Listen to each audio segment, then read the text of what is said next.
अण्णा काका कसे आहात तुम्ही? छान आहे.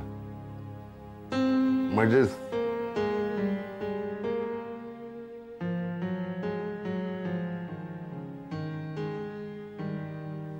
I am sorry. I am extremely sorry. तू तू कशाबद्दल माफी मागतोस?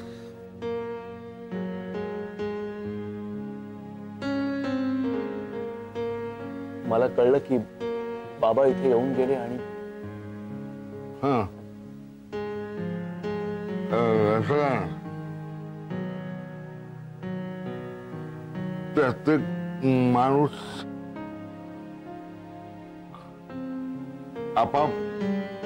आपापल्या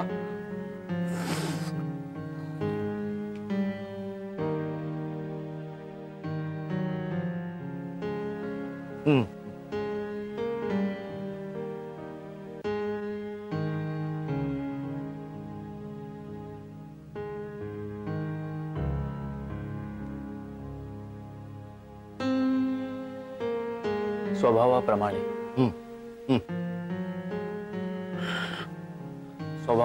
वागतो.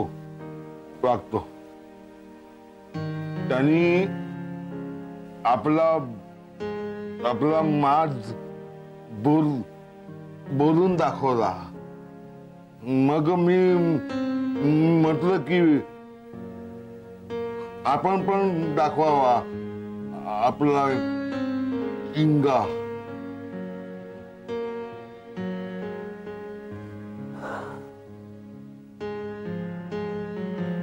त्या दिवशी कदाचित बाबांबरोबर मीही आलो असतो तर हे जे घडलं ते घडलं नसतं. असं बघ निशांत, जर तू आला असतास तर मी गॅरेज लगेच विकायला तयार झालो असतो नाही. असं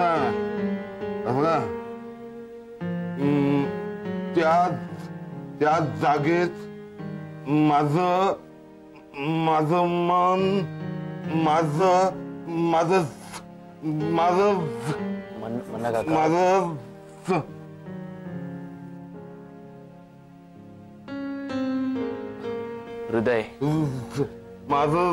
हृदय गुंतलेलं आहे आणि हे ज्या माणसाला कळत नाही त्याला मी शब्दांचा मारत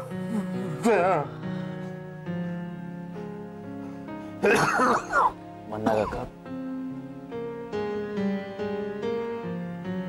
बरोबर आहे तुमचं, अगदी बरोबर. तुमच्या गॅरेजची जागा विकत घेऊन तिथे पेट्रोल पंप सुरू करायचा हा आमच्या दृष्टीने एक बिझनेसचा प्रोजेक्ट होता.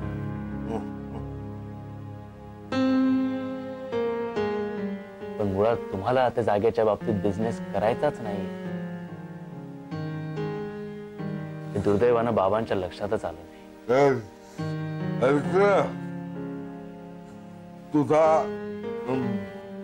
तुझा बाप आहे म्हणून मी त्याला शिव्या देत नाही. पण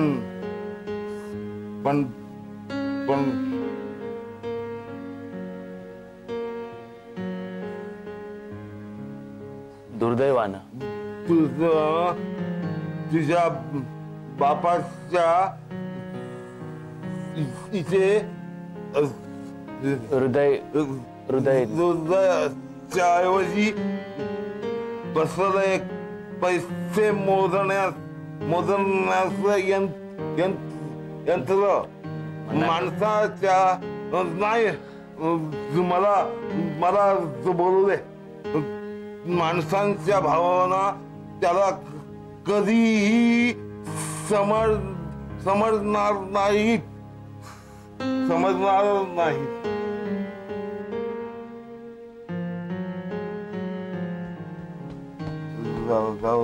जाऊ दे.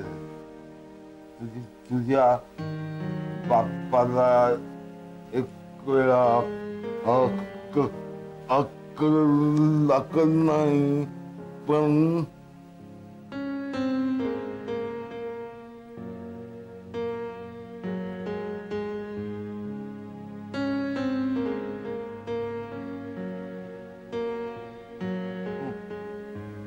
माझ्या घरच्या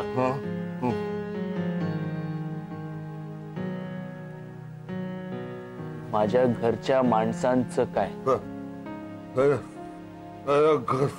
घरच्या माणसांचं काय मला सगळ्यात धक्का बसला तो त्यांच्यामुळे.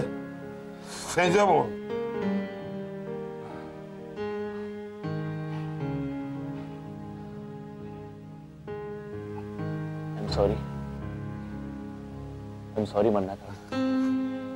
सारखं तू कशाबद्दल माफी मागतोस?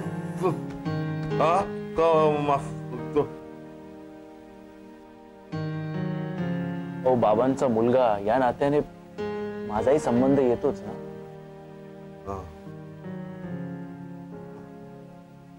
मग तू त्याच नात्याने माझं आणखीन एक काम करशील? करेन. मला सांगा, मी नक्की करेन. नक्की करेन. तुझ्या बापाला माझा एक निरोप देशील? त्याला म्हणावं, हिम्मत असेल तर परत तिथे येऊन दाखव. नाही हातपाय तोडून परत पाठवला तर नावाचं म्हणणं नाही. त्याला सांग, नावाचं म्हणणं नाही. सांग, त्याला सांगशील तू? तू सांगशील? मी सांगेन. मी नक्की सांगेन.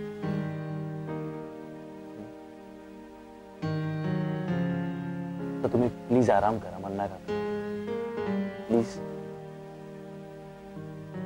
आणि लवकरात लवकर बरे व्हा. हे बघा नार्वेकर, हे डील झालंच पाहिजे. नाही, त्यासाठी तुम्ही काय वाटेल ते करा, पण हे डील झालं पाहिजे. And remember one more thing, your job is at stake. रात्री मी तुमच्या फोनची वाट बघतोय.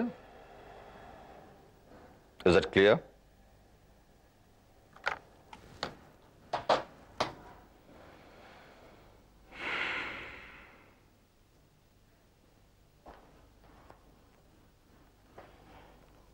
निशांत, तू?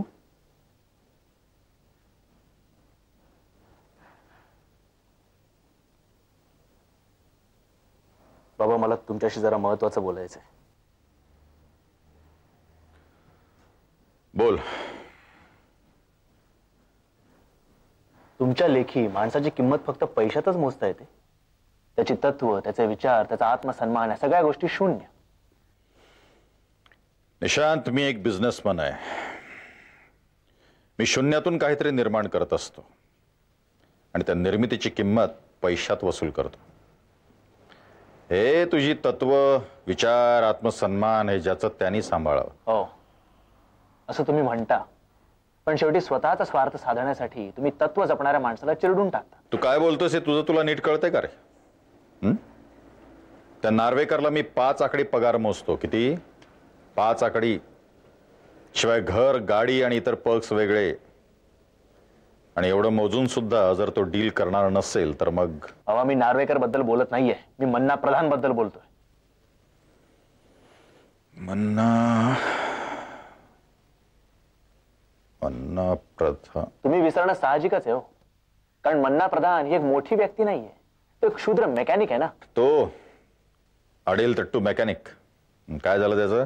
तोच लट्टा खट्टा मध्यमवयीन मेकॅनिक आज तुमच्यामुळे लुळा पांगळा झालाय, अपंग झालाय. Just shut up Nishant. तू तुझ्या वडिलांशी बोलतोयस. हे असलं बेछूट बोलणं मी अजिबात खपून घेणार नाही. तुम्ही मन्ना प्रधानला भेटायला गेला होतात? हा, गेलो होतो. डील मनासारखं होणार नसेल तर मला वाटेल ते मार्ग स्वीकारावे लागतात. अनेक बाजूंनी विचार करावा लागतो. म्हणून गेलो होतो त्या फालतू माणसाला भेटायला. बाबा, प्रत्येक माणसाला, मग तो तुमच्या दृष्टीने फालतू असो किंवा VIP, स्वतःची मतं असतात. मन्ना प्रधानला जर का त्याच्या गॅरेजची जागा विकायची नव्हती तर त्याच्यावर जबरदस्ती करणारे तुम्ही कोण? जबरदस्ती? तू चुकतोस निशांत. तो मन्ना स्वतःचा विचार बदलायला तयार नव्हता. म्हणून मी फक्त माझं स्वतःचं मत सांगितलं त्याला स्पष्टपणे. आणि त्याच्या मूर्खपणामुळे तो स्वतःच्या कुटुंबियांचं नुकसान करणार होता हेही मी त्याला स्पष्टपणे सांगितलं. बस. जबरदस्तीचा सवाल येतोच कुठे? ठीक आहे, तुम्ही जबरदस्ती नाही केली, कारण तसं करून सुद्धा काही फायदा नव्हता. पण तुम्ही त्याला टोचून बोलल्यानंतर त्या माणसाला त्याच्या घरच्यांकडून सुद्धा उलटसुलट बोलणी ऐकून घ्यावी लागली. आणि त्यानंतर त्याला पॅरालिसिसचा अटॅक आला. आता याला जबाबदार कोण आहे? ते मला काय विचारतोयस तू? त्याच्या घरच्यांना जाऊन विचार. मन्नाला अटॅक आला ना, तो त्याच्या घरी त्याच्या घरच्यांशी वादविवाद करताना माझ्याबरोबर नाही.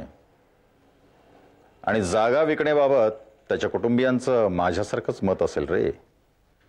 ते त्याला मान्य न होऊन त्यानं थैताट केला असेल. आणि काय, तेव्हा जे काय घडलं ना ते त्यानं स्वतःच्या हातानं ओढून घेतलंय. बाबा, तुम्ही किती थंडपणे स्वतःवरचा दोष दुसऱ्यांवर ढकलून मोकळे होता. लाज वाटते मला तुमची. लाज.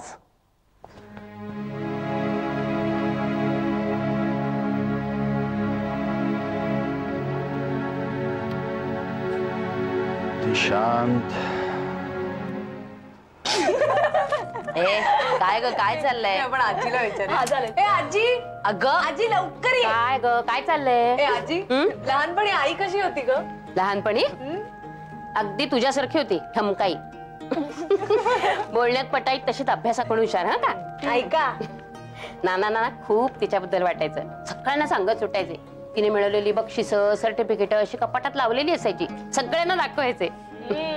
पण ती चिमुरडी, हुशार, जराशी शिष्ट सुधा गोखले आता झालीये doctor Sudha Joshi, vice chancellor, Mumbai university. आहे बुवा. ओ बडबड्या मावश्या, चला चला आटपा. आज का रविवार नाही गप्पा मारायला. चला उठा कामाला. का आई, किती मस्त मज्जा येत होती. हो का? आणि आज तुझी शाळा बुडली म्हणजे? मग काय सांगू बाईंना? चिठ्ठीत काय लिहू? गप्पा मारत बसलो होतो म्हणून शाळा बुडली. चल आटप लवकर. ए चिंगे, तू बायकात मुली लांबोडी आहेस, कळलं ना? एकटी लिंबू टिंबू असतो आमच्या सगळ्यांमध्ये. घोटाळा होतो हिच्यामुळे सगळं. हो आजी, मला लिंबू टिंबू म्हणते का अशी? ए, का ग तिला सतावताय? अक्षदा, मी तुला काय सांगितलं? या घरात मी सोडून तुम्ही सगळे लिंबू टिंबू आहात. त्यामुळे मी सांगेन ते ऐकायचं, कळलं? चला, शाळेची तयारी करा. चला, उठा उठा. ए, चल तू फायल्यावर कामाला लाग आपल्या. अनुष्का, मला मदतीला चल घरात. चला चला. बसलात काय? उठा. Yes boss.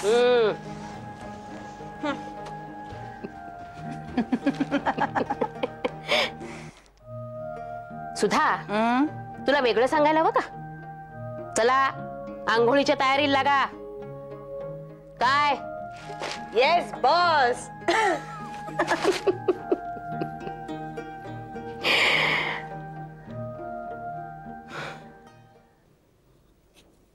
आज घर कसं अगदी शांत वाटतंय ना अनु?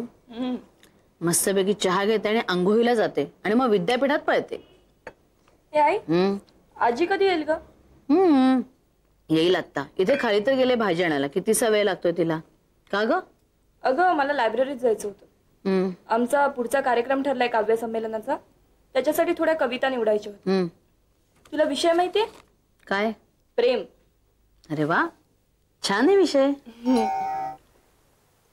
जा बघ, जा कोण आले ते. बघते. आजीच आली असणार.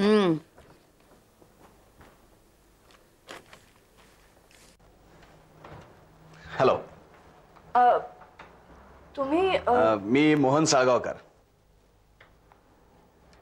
अनुष्का जोशी इथेच राहतात का? अनुष्का जोशी इथेच राहतात का? हो.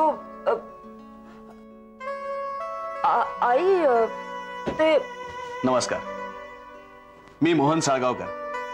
अनुष्का जोशी इथेच राहतात का? मी अनुष्का जोशी. ओ, हॅलो. अनुजा, पाणी आण त्यांच्यासाठी.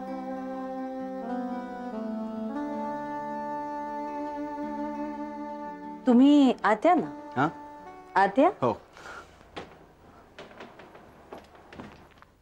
बसा ना. हो. आपण प्लीज. मी सुधा जोशी, अनुष्काची आई. नमस्कार, मी ओळखतो आपल्याला. Doctor Sudha Joshi, vice chancellor, Mumbai university.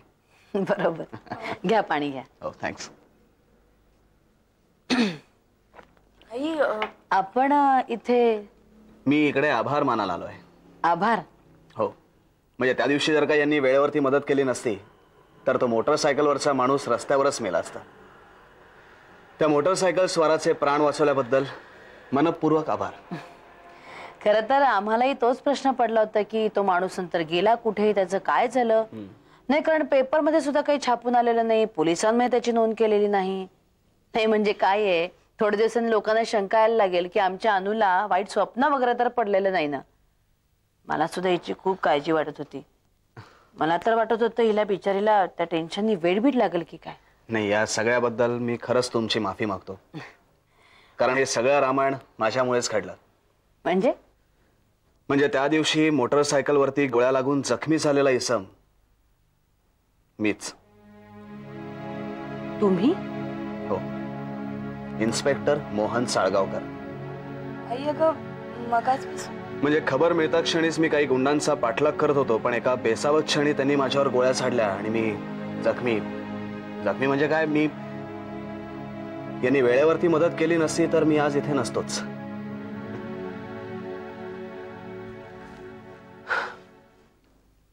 Thanks.